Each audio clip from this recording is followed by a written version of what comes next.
Hello, Batavia Mayor Jeff Schielke speaking to you on Friday, October 14th, 2022.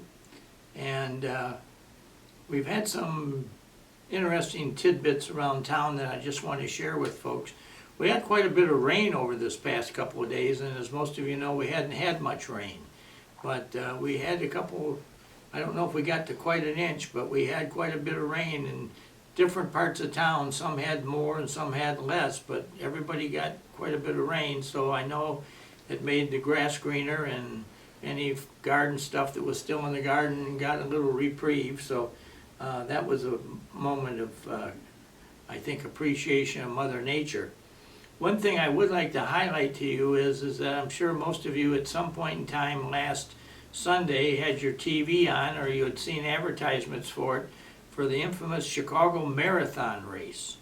And I am told that when all those runners got ready to go down there were 40,000 runners on that race through downtown Chicago and then along the lake and all the other places they went to. So something like 26 miles that they ran. But they were kind enough, I know some folks that are with the city of Chicago, and I was talking to them on the phone, and one of them says to me, "Hey, do you know how many of your constituents were in the Chicago Marathon?" And I said, "No." And she says, "Well, I've got the numbers right here. Let me look up what old Batavia brought in here."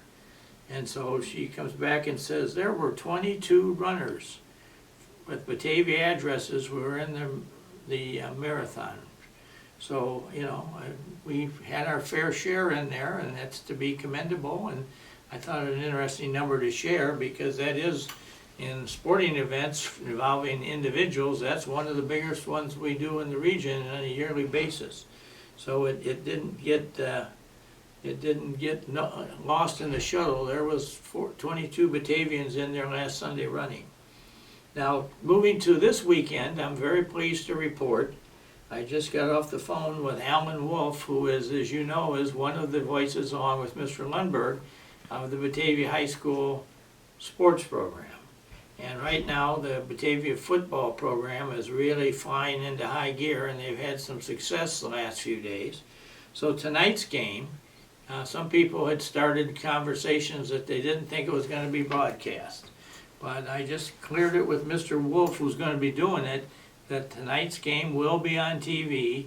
So anybody from Batavia that wants it, I believe it's going to be on like channel 17 or 18. And you'll be able to watch the whole operation. And I believe this is in St. Charles tonight, is where the game's going to be. Now, I may have that wrong, but I'll probably watch part of it myself. But anyway, that's, I think, something that, it's amazing to me the number of people who really are into the Batavia sports program, but many of them are old timers, and they just on Friday or Saturday night, they don't want to get in the car and go someplace else or do something. They love the idea that they can watch it on TV. And so I would hope that Batavia High School would continue to promote that idea, because I think it really expands the fan base and certainly brings out further support for the Batavia public school system, which has a lot of nice things it can toot its horn about. But certainly the sports program is one that gets a lot of appreciation, and now with it kind of firing up every time they win, that just gets the old fans even more excited and proud. So the game, I am told, will be on TV tonight, so if you got access on cable to watch it, please do, because it'll be there.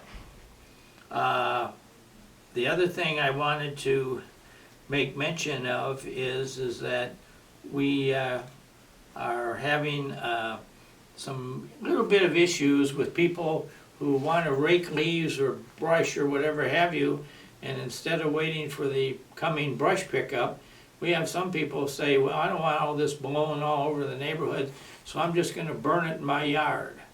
And so you're not supposed to burn brush and leaves, and please don't do it. I don't think we've issued any tickets yet. We may have issued some warnings, but please be careful about that, because I was thinking yesterday when we got hit with some pretty strong wind blasts, had somebody been out there burning their pile of brush or branches or whatever have you, that could have been a very, very problematic scene, blowing on somebody's roof and setting the neighbor's house on fire or whatever have you. So we do that for a special reason, that we don't want people to be burning. And so we provide the service, and we ask that you follow it. And yeah, you may have to pile it on your front parkway and wait a few days, but it will get picked up, and Batavia will continue to have it. I will tell you that I've had several people comment to me that they can't remember a fall season where there's been as much colorful leaves as we've seemed to be getting in Batavia right now. And I was out taking some pictures for a couple of programs I've got to do here in the near future. And so there was a couple of places where I saw some tree configurations that I was wondering about, because there would be one color of a red tree that was all turning red, and then behind it would be another red tree, but it's a different red. And that one was over in the parking lot of the Batavia Park District at Prairie and State Street. They're next to the old Holy Cross Church, which is now called the East Side Center. And that was a very pretty spectacle. And another one was, and I talked to some of the members of the Batavia Tree Commission, who really, in their quiet way, have really set some tree issues up for appreciation in Batavia. And one story I was told is that when Bellevue Sanitarium was built in the 1850s, the builder of that came up with the idea that he was going to plant, I believe, Dutch elm trees every 75 feet on Union Avenue, from Batavia Avenue down onto the entrance doorway at Bellevue.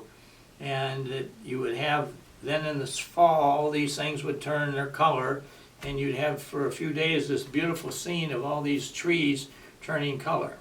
Well, as most of you know from history, in the 1950s, Batavia got really struck by the Dutch elm disease, and we lost several thousand trees in that terrible experience. And among those, and a lot of them that got taken down, were many of them on Union Avenue.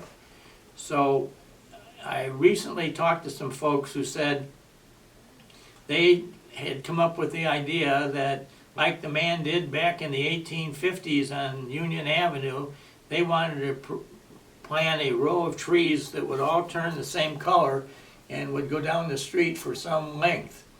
And so the area that they turned to and got, and I guess I remember some conversations that we had at the city, was when Walmart was in town and they were getting ready to build their Sam's Club and their Walmart store. As you may remember, the Sam's Club was first and the Walmart came later.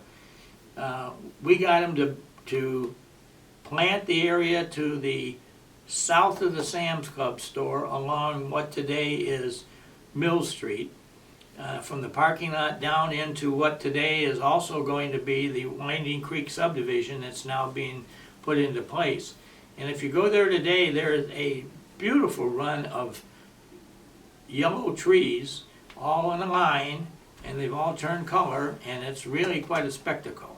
So if you're looking for places to go look at trees, that would be one down there around Mill Street, Wolcott Lane, that area. It goes right into the new subdivision, and hopefully I'm going to talk with Pulte Homes, who's building the new subdivision, and see if they are not willing to, hopefully they will be willing to pick up the standard of that, and we'll continue that planting of that row of trees in that color and that configuration.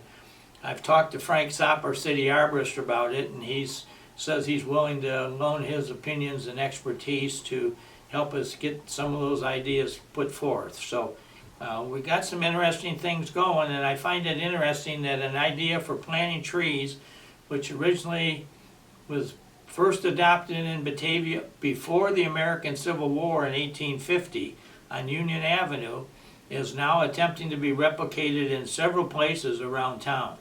And so as I learn more of these, I will be sharing them. If you know of somebody who's planted, 7, 8 trees that all look the same, but they're beautiful in color at this time of year, please let me know, and I'll brag about it here on my call, and you'll have a bunch of Batavia folks driving over to see it.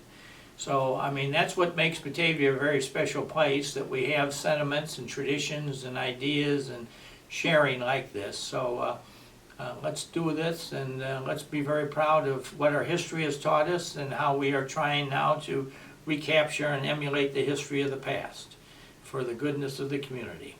So that's my report for this week. I look forward to talking to you next week, and have a great week.